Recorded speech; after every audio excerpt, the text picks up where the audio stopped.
So, what to make of this end in talks? Where do things go from here? Joining us right now is Louise Blais, a senior strategic advisor on international affairs. Madame Blais also served as Canada's ambassador to the United Nations from 2017 to 2021. Madame Blais, good to see you again. Thank you for joining us. Hello, Michael. Thanks for having me. Listen, I want to begin here with a statement that we got this afternoon from Lana Payne. As you know, she's the president of Unifor, this country's largest private sector union. And she says Trump's outrage over this Ontario ad is fake. And really what this is, says Lana Payne, is a ploy to sabotage any progress that's being made by Canadian trade negotiators. Do you think that is the case? Well, I wouldn't put it quite that way in those words, but definitely I believe that this was a handy excuse that could be used by the president.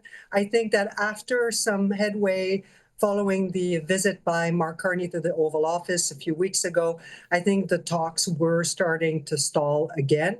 And this is a way for the president to add additional pressure on the Canadian side to get some concessions that he feels we should make. Okay, so a way to add pressure, and I don't have to tell this to you. Anyone who observes this knows that Donald Trump is mercurial when he comes to trade talks with Canada, quite frankly, with other countries as well. So, do you think this termination of talks, as he put it in his social media post last night, is really that, or is this merely a pause? Well, I think it is a big jolt. I think the language is quite clear, but I think we've been there before. He said the same thing after the DST, and we were able, after a few days, to bring him back to the table. Now the question is, what it's going to take this time? Last time we had to throw in the DST. This time, what is it going to be?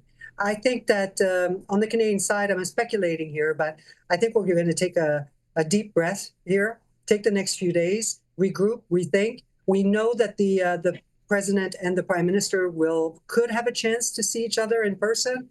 And I think there's going to be hope that the prime minister can have a word with the president while in Asia, and that they can, that they can perhaps restart things. But I think it's going to take.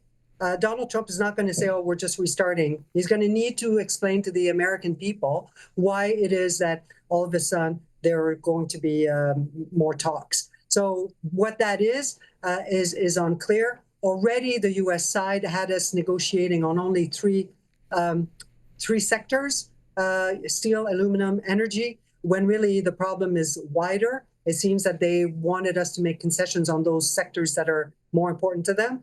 I don't know. Does that continue after today? We'll have to wait and see. Maybe it's an opportunity for the Canadian side to also rethink our approach. Yeah, rethink our approach. And that brings me to these ads, or this Ontario ad rather, because the Prime Minister, in giving the statement before boarding that plane to Asia this morning, he did not ask Ontario to pull down this ad campaign that Donald Trump has found objectionable. In fact, today we're hearing from the BC Premier, who not only supports Ontario on this, but says BC will soon be launching its own anti-tariff ad campaign. And then Premier Wapkanu of Manitoba says he supports the Ontario ad.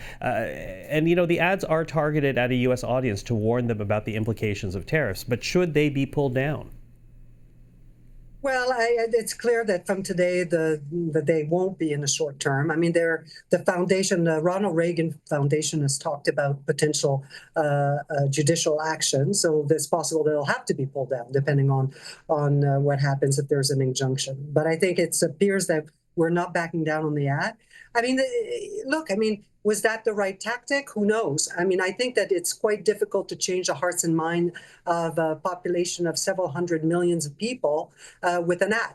It's not a Super Bowl ad here. What was it going to achieve in itself? And now it's really seems to have irked the president to some degree. I believe, as I said, that it is still being used as a good theater to end the discussions and apply pressure. So we'll have to wait and see. I personally, from my experience representing Canada in the United States, it's always been more effective to have conversations in the background directly with decision makers and those around them, the stakeholders.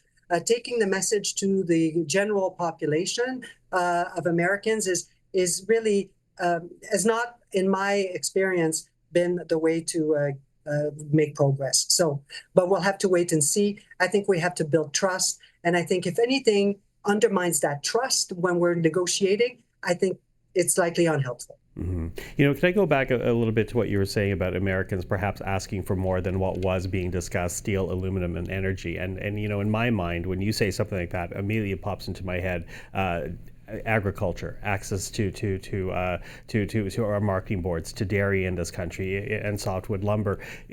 Does that mean then that really, for all the talks we have about these potential side deals, that we're going to actually have to wait till a CUSMA review next year before these issues are solved?